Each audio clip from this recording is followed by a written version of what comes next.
I'm Sister Mary Beth Giannoli. I serve as Vice President for Mission Effectiveness here at Marian University. I'm happy to share reflections on the scripture readings for this Sunday's Mass. According to the lectionary, this is the 17th Sunday in Ordinary Time. As I looked at the calendar, I realized it's been about 22 weeks since we have been dealing with the pandemic here in the United States. This is far from ordinary time. Within all of this disruption and confusion, we are still called to listen to the Word of God and reflect on the message that is given to us today and every day. While all of the readings are powerful, I was struck by a line in the Old Testament reading from the first book of Kings. This is a story about Solomon, son of David, who was recently named King of Israel. Apparently, Solomon was nervous about this new role. In a dream, God asks Solomon what he wants.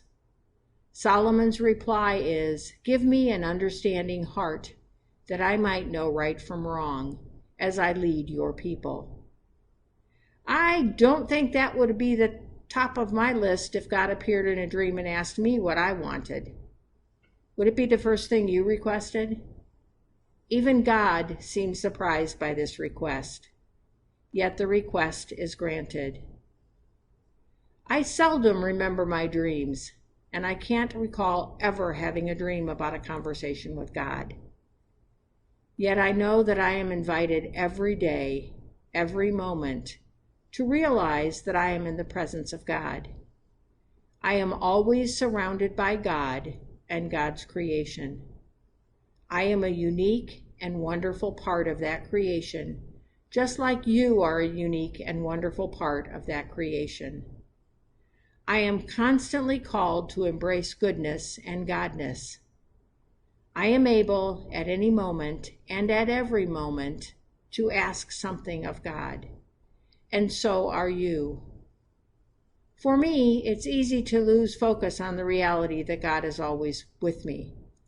I get busy about many things. I make appointments.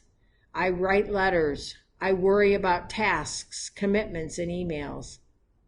When I pause and remember that I am in God's presence, I often think about the things I want God to take care of, problems I want solved. I think that is a natural part of being human.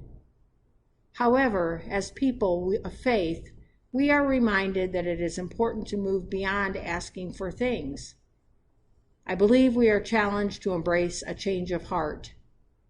I think we are called to pray, as St. Francis did, that we might be instruments of peace, hope, and understanding. My prayer for each of us this week echoes those words.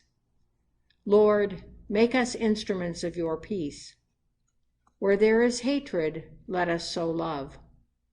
Where there is injury, pardon. Where there is doubt, faith. Where there is despair, hope. Where there is darkness, light. Where there is sadness, joy. O Divine Master, grant that we may not so much seek to be consoled as to console, to be understood as to understand, to be loved as to love. For it is in giving that we receive, it is in pardoning that we are pardoned, and it is in dying that we are born to eternal life. Amen.